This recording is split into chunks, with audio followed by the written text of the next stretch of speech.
Hello, this is Clone Wars Weekly. I'm your host, Corey, with... Ronan.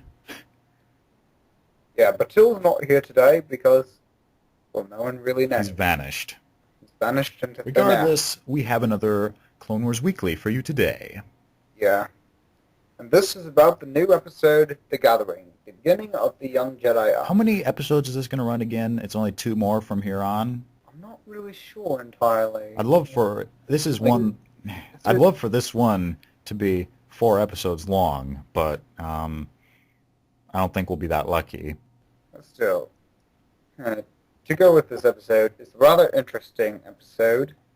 Yeah, it starts off the Young Jedi Arc in a very, very intriguing way.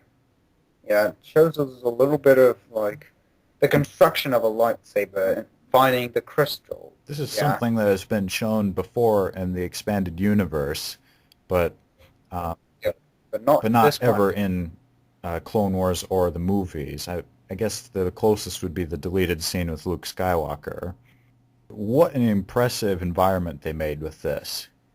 Clone Wars always does really good backgrounds with their planets, but this one stood out the most to me.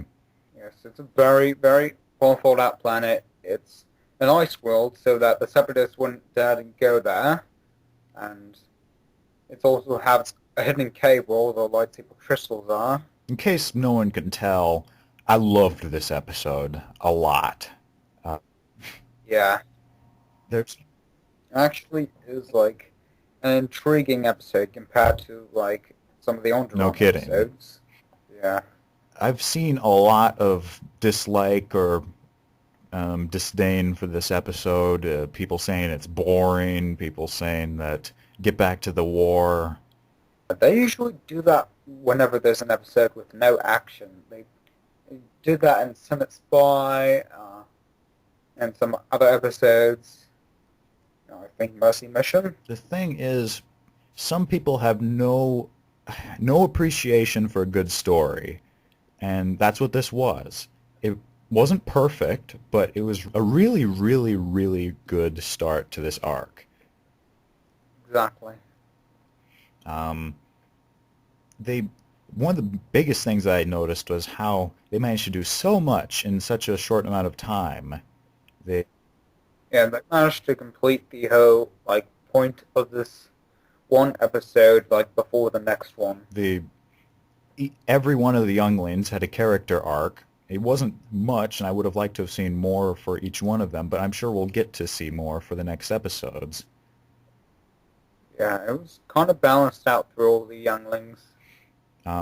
Some might think that they're a little stereotypical with just being like the nervous one, the selfish one. The nerd. Right. But that wasn't their main point behind them. That was something for them to all overcome, which I thought was quite intelligent. It was really well thought out. Plus, the Wookiee was really entertaining. All of the younglings were, man. I'm sure everyone knows who my favorite is. Yeah, the Rodian, Gennady, yeah. Yeah, but I liked all of them. I even liked the humans, so... I said that's an accomplishment. Let it never be said that I can't like good characters. Yeah, and we've seen Wookiee Jedi before in the expanded universe, like Plo Koon's master and another Wookiee. This is the first one we've seen in official Star Wars. Lobaka would be another one I'm sure people would want me to mention. Yeah.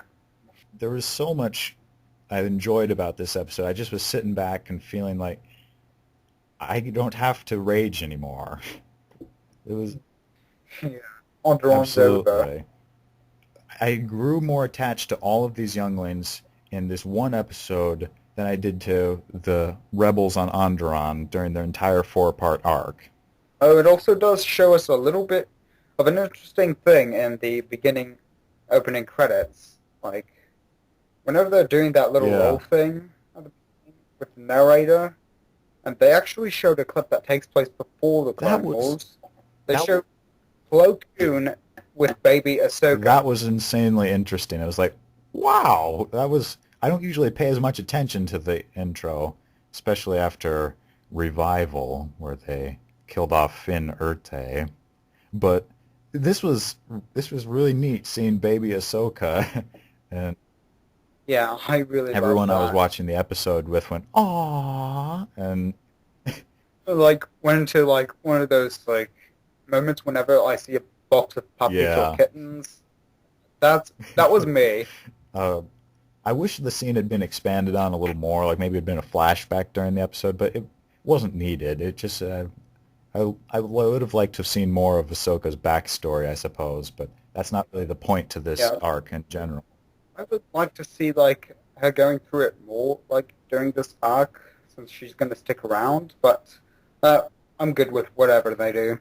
I'm I'm really anticipating the other episodes. I'm still a little cautious because Clone Wars has let me down in the past, I suppose, but this doesn't seem to be the case.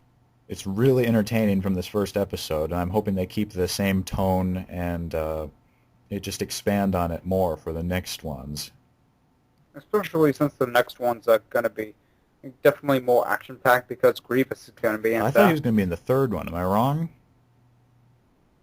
I'm not I really heard. sure like when he's gonna make his first appearance in this arc, but I don't know. I kind of have mixed feelings about that because Grievous seems like a character he should be used more sparingly because in this case he could sure he could be a great threat to these young Jedi, but don't you think that's kind of stooping his particular character a little low? Well, like he's not afraid to kill children, like Maul Yeah, wasn't. but I mean, Like I'm the if they go that route, then there's we're gonna have problems. I will be incredibly furious. I will be livid. I will stop watching the show. But regardless, I really enjoyed this episode and am eager to see where they go with it from here on. Um, there's been a lot of really dumb speculation I've seen. yeah, like a lot of people think that since Kennedy's already She's trusted, gonna betray them to Hondo or Grievous or something. Oh my goodness. I'm I'm really where did they get these thoughts? I'm really really glad that we have uh, a Rodian character who's still alive currently and is actually a main character to the story. Really the only other one would be Far, Anaconda Far. And of course we all know what happened to him, Yeah, unfortunately, he was poisoned by another Rebbian. which I also thought that was a female Rodian, and so the only other this Gnodi is now the only other female Rodian who's a good guy, good gal. I mean,